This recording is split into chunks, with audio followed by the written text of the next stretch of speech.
A few months ago, in the course of shopping at a kosher supermarket, my lovely husband Akiva accidentally brought home this fridge magnet. It kind of was, one of those things where it ends up in the bag and you're not sure how it got there. This particular fridge magnet was an advertisement for a particular brand of kosher wine, which I guess is cool, but the reason why it's still on our fridge is because it has this, like a tear-off calendar, so it says the Parsha every week and the candle lighting times and a little like one-sentence drash that is like very orthodox and like it's all kind of like a charming experience. And so we've had on the fridge the Parsha for probably at least 6 months, and this week is Parasha Eikev.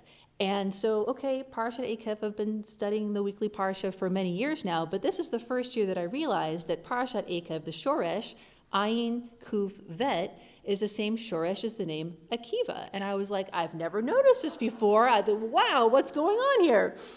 And so in the context of our parasha, the meaning of the word Eikev is something like because of or due to, as a consequence of, or if.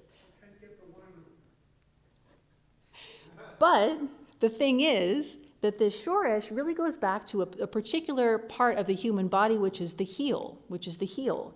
And so there's a story in the book of Genesis, our ancestor, our patriarch Jacob, and this is where this shoresh and this name Jacob, and Akiva is the Aramaic form of the name Jacob, really gets its claim to fame. So all the way back in the book of Genesis, chapter 25, verse 21, here's how the story goes.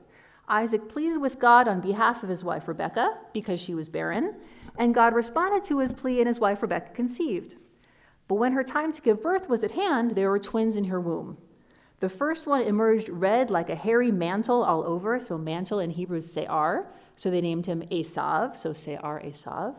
And then his brother emerged holding on to the heel of Esav, the heel Akev Esav, and so they named him Yaakov. So these two twin boys get these names that has to do with the story of their birth, and Yaakov is the word for heel. So what does this have to do with this week's Parsha? This is the question I asked myself this week. And I realized also this is the third Parasha in the book of Deuteronomy, and for the last couple of weeks we've been looking mostly at the Haftorah, and we haven't really been looking that much at the Torah portion. The Haftorah have been incredibly powerful for this time of year, but I wanted to review a little bit about the book of Deuteronomy. It's a very important book of the Torah because it's very ideological. So the books of Genesis, Exodus, and Numbers, we have a lot of stories, we have a lot of narrative, the story of the creation of the world, of our freedom from slavery, and of course, one of my favorite stories, the talking donkey in the book of Numbers. But the book of Deuteronomy is important for a different reason, because of this idea of one God, this idea of monotheism, and this idea that the people Israel owes this one God, owes the God of the world, love and loyalty. We have a covenant, we have a promise one to each other, us and God. Deuteronomy's orientation is also very intellectual. It's where we get our concept or idea that everyone should study Torah, not just priests, not just the Kohanim back in the day, and not just rabbis of today, but everyone should study Torah. And also, the ideas in the book of Deuteronomy were very influential in Jewish tradition. It's where we get Kiddush on Shabbat, it's where we get mezuzot, tefillin, tzitzit, birkat hamazon, and of course, the Shema. So, back to the fridge magnet, what does all this have to do with our parasha? If we look on the Eitz Chaim, in the Eitz Chaim Chumash, page 1037, if you want to follow along with your eyes and not just your ears, we have this sentence, and if you do obey these rules and observe them carefully. So if is the word Eikev, that's a shoresh in question here. And that's the first pasuk, the first sentence of our Parsha, chapter 7, verse 12. So if you do obey these rules, well, what rules? In order to answer that question, you have to turn all the way back to the last verse of our previous Parasha, chapter 7, verse 11, the rules with which I charge you today. So we've got to remember, Deuteronomy is one long speech by Moses, and Moses is reviewing all of the instructions, all of the rules from God that the people of Israel has to follow. So it seems like verse 11 and verse 12 should be connected. So why are they separated into two different parshas? Now, on page 1037 of our Eitz Chaim, the above-the-line commentary has a very interesting answer that I was not aware of before this week. The reason why these two verses are separated is probably because the people who separated our parashas, our ancestors who are Torah scholars, probably sees this word, Eikev, as framing a literary unit from chapter 7, verse 11, through chapter 8, verse 20. This is a literary unit whose first and final clauses begin with the same Hebrew word, Eikev. Who knew? Now I'm really curious. So what's going on in this Eikev section of Parasha Eikev? And what can it teach us about the book of Deuteronomy, which we've been studying for a couple of weeks, reading for a couple of weeks, and we'll continue studying, reading through the high holiday season. So there are three main sections in this Eikev section of Parashat Eikev. The first one, verses 7 through 16, it's an appeal to observe the commandments. This idea that God chose us not on merit, not because the people of Israel were so much better than any other people, but because God loves the people of Israel in a special way. And that's why we should observe the commandments, because of love. It's interesting also for me to think about how last week we were talking about the theme of love and how it's connected to comfort, and how it's connected to last week's Shabbat Nachamu, the Shabbat of comfort, but also the theme of Shema. We start out saying, you shall love the Lord your God with all your heart, with all your soul, and with all your might. Love is clearly very important. It says in verse 13, God will love us, bless us, and multiply us. We will be healthy. And I love this one in verse 16, we will be victorious. So all these things will happen to us because of God's love if we observe the commandments. Okay, so that's section 1. Now, section 2, I feel like, at least for me, has a particular resonance this year because of what's going on in Israel, which is don't fear the Canaanites despite their numbers. This is the theme of this section. Don't fear the Canaanites despite their numbers. The Canaanites, of course, are the people who are living in the land of Israel, and we're about to enter the land. For me, this resonates for me because in our political state, in our state worldwide, and in our holy land, it's easy for us to feel outnumbered because we are. But our parasha teaches that doesn't matter. Verse 17 articulates this worry, we're outnumbered, how can we possibly win? But here's how. Remember that time that God freed us from slavery in Egypt? We were freed with God's mighty hand and God's outstretched arm, and that's how we're going to win. We're going to win because of a miracle of God and not because we're going to outnumber our enemies. I think this is also interesting in verse 22, so when we win, when we prevail over our enemies, victory is going to be gradual. What it says in our parasha is it will be gradual so that we don't get overrun with wild animals. In terms of the two peoples in the land, one the victor, one the vanquished, the wild animals will overrun. So that won't happen. Our victory is going to be manageable and not overwhelming. I'm thinking also sometimes in life we have positive life changes, like a new job or the birth of a child, and that can be really disruptive even though it's a really wonderful. So positive changes are still disruptive and overwhelming sometimes, but when we have our victory, God will make it manageable. And then also, the last verse of this section, verse 24, God will deliver our enemies' leaders into our hand, just affirming that because of God's support, because of God's guidance in this time of crisis, we are going to be victorious. Now, we are at war right now. That's the reality. We might fear the numbers of our enemy, but our parasha teaches us and promises us that our victory will be miraculous, it will be gradual, and it will be manageable. And at least for me right now, that teaching brings me tremendous comfort. Now, this last section of the Eikev section of Parashat Eikev, chapter 8, verses 1 through 20. Now, this is also really important, at least as I reflect on my own life, and I'll explain why. So remember, Israel is dependent on God, observe the commandments. So with the point of observing this instruction is so that we can thrive, increase, and possess the land. It's not because we're so awesome. It's not because we work so hard. It's not because we're so perfect that we are successful. It's because of God.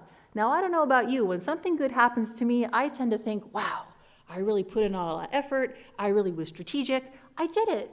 And I sometimes forget that God has a role, right, in my success, that God has a role in our success. So we're observing this instruction from God so we can go into our holy land and possess it. Reminding us that this whole wandering through the desert thing that we did before, this is now chapter 8, verse 2, this wilderness wandering was a test. Would you remain loyal to God or not when times are tough? Also reminding us that there was no food. We had this particular challenge of not having any food, so God gave us manna. There's two things that I take from this, is that in terms of the manna, it was a food that we didn't know, reminding us that there's more than one way to solve any problem. We don't need bread. We can have manna. There's more than one way to solve any problem. And also, God is in charge. God provided us with that manna that we ate that sustained us. Also, an interesting miracle about us wandering through the desert, our clothes and our shoes didn't wear out. Which is, it seems kind of random, but it's like time stops. For 40 years, we didn't need new clothes, we didn't need new shoes, no wear and tear. Just a small reminder, but clothes and shoes are very close to us. It's a powerful reminder of that miracle. Verses 5 and 6, God disciplines us like a child is disciplined by their parent, so follow God's commandments. I'm thinking of this image that comes to mind of my baby nephew, and how it's like the baby nephew wants to put the hand in the dog's water bowl, and it's like, don't do that. And then it's like, crisis, because I can't touch the dog's water. But it's like, no, it's really for your own good. It might feel like a crisis, but really it's coming from a loving place. Now, once we're done wandering through the desert, once we get into the promised land and life is good, it's going to be harder for us to remember that God has anything to do with the good things that we're experiencing.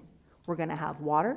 We're going to have food. We're going to have abundant natural resources. This is chapter 8, verses 7 through 9. We will eat and we will be satisfied.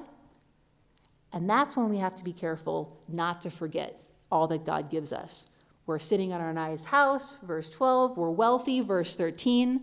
Verse 14 says, don't forget God freed you from Egypt and gave you water and gave you food and tested you through these hardships to your benefit. And you might say, says verse 17, my own power and the might of my own hand have won this wealth for me. That's when you have to remember, God empowers us to succeed and does this to fulfill a promise, not to us, but to our ancestors. So in conclusion, verses 19 and 20, if you forget all this, you're going to perish just like all the other nations who have perished before you, and the reason will be because you didn't listen to God's voice. So that's our concluding Eikev. You'll perish because you didn't listen to God's voice if you forget all of this. So we'll go back again to the beginning Eikev and the ending Eikev, verse 12, chapter 7. If you obey and observe carefully, God will be faithful to you and to the covenant. And if not, you'll perish because you didn't listen to God's voice. All right, let's step back for a second. All of this language is a little bit dramatic. It's a little bit dramatic. The book of Deuteronomy's language can feel a little overwhelming sometimes. If you do this, then this. But if you don't, then that. But it's an appropriate time of year to get dramatic. We're building towards the high holidays. We're saying goodbye to summer, which I don't know about you, but for me every year it's like, no, summer is so great. So let's remember not just the drama, which we're already feeling as we think about Rosh Hashanah, but what's in the middle of these dramatic bookends. There are 3 important lessons. 1, don't fear our enemies despite their numbers. We're going to be victorious, and it's going to be a miracle from God. Second teaching, we've had hardships, and that's built the relationship between us and God. Even if we experience the discipline or consequences, it's coming from a place of love. And third, and I think most importantly, we will succeed. We will succeed, and when we do, it will be all the more important to remember God and to keep that relationship. So we'll continue over the coming weeks to read and study the book of Deuteronomy. And we can notice that this book of Deuteronomy teaches us both what to do, what commandments we have to follow, but also how to do it. We'll read plenty about the details of mitzvot.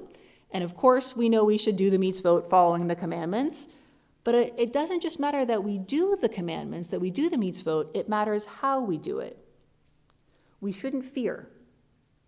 We should remember all of the times God has worked miracles for us. And we're going to encounter hardships and limitations. If we're not encountering them in our lives right now, we surely will at some point. And when we do, we shouldn't despair. We should remember that God is present in reality, even when reality is not so pleasant. And we have to remember that we will succeed. And when we do, we'll continue to hear and heed God's voice. We'll still speak to God with loyalty, and we'll still speak to God with love. Shabbat shalom.